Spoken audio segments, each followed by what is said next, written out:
ಮಲೆನಾಡಿನಲ್ಲಿ ನಿರಂತರ ವರ್ಷಧಾರ ಹಿನ್ನೆಲೆ ತೀರ್ಥಹಳ್ಳಿ ತಾಲೂಕಿನ ಇಂದಿರಾನಗರದಲ್ಲಿ ಗುಡ್ಡದ ಮಣ್ಣು ಕುಸಿದು ಒಂದೇ ಕುಟುಂಬದ ಮೂವರು ದುರ್ಮರಣ ಹೊಂದಿರುವ ಘಟನೆ ನಿನ್ನೆ ತಡರಾತ್ರಿ ನಡೆದಿದೆ.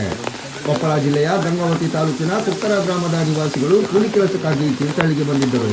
ಕಳೆದೆರಡು ದಿನಗಳಿಂದ ತೀರ್ಥಹಳ್ಳಿ ಭಾಗದಲ್ಲಿ ನಿರಂತರ ಮಳೆ ಸುರಿಯುತ್ತಿರುವ ಹಿನ್ನೆಲೆ ನಿನ್ನೆ ರಾತ್ರಿ ಕುಟುಂಬದವರು ಮಲಗಿರುವ ಸಮಯದಲ್ಲಿ ಮನೆಯ ಪಕ್ಕದ ಗುಡ್ಡ ಕುಸಿದಿದೆ.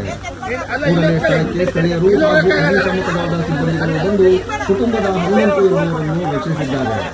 ಇನ್ನುಳಿದ 30 ವರ್ಷದ ಮಲ್ಲಿಕಾರ್ಜುನ್, 27 ವರ್ಷದ ನಾಗವೇಣಿ ಹಾಗೂ 3 ವರ್ಷದ ಮಗು ಸಂತೋಷ್ ಅವಶೇಷಗಳಲ್ಲಿ ಸಿಲುಕಿ ಮೃತಪಟ್ಟಿದ್ದಾರೆ ಎಂದು ತಿಳಿದುಬಂದಿದೆ. ಈಗ ದರೆ ಗುಡ್ಡ ಕುಸಿದಿದೆ. ಆಲ್ರೆಡಿ ಒಂದು 3-4 ಜನ ಇದ್ದಾರೆ ಅಂತೇಳಿ ನಾವು 4 ಗಂಟೆಗೆ ಬಂದು ನೋಡ್ಬೇಕಂತೇಳಿ ಯಾವಾಗ ಒಬ್ಬ ಅಡಿಗೆ ಬಿದ್ದಿದ್ದ. ಅವನಿಗೆ ಎಳೆದು ಮೇಲ್ಕೊಂಡೋಗಿ ಆಸ್ಪತ್ರೆ ಅಡ್ಮಿಟ್ ಮಾಡಿದ್ದೀವಿ. ಅವನಿಗೆ ಕಾಲಿಗೆ ಸ್ವಲ್ಪ ಹೊಡೆತ ಬಿದ್ದಿದೆ. ಅದು ಹೆಚ್ಚಿನ ಚಿಕಿತ್ಸೆ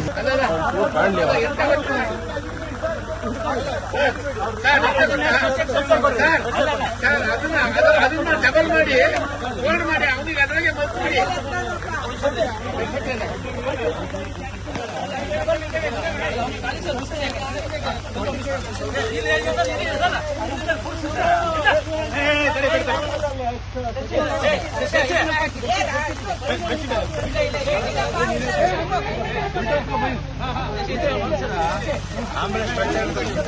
ಸ್ಟ್ರೆಚರ್ ಹೇಳ್ರಿ ಸಾಕು.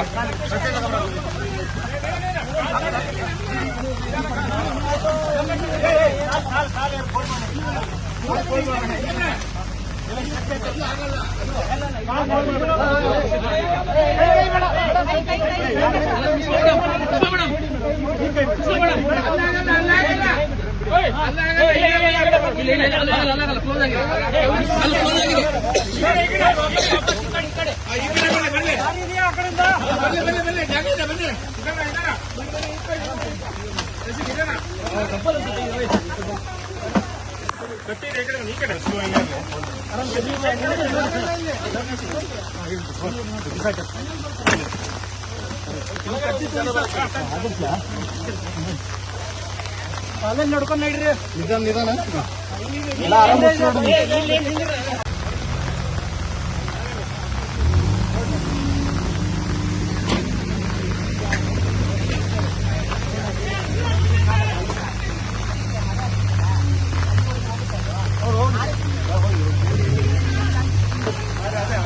ಈಶ್ವರ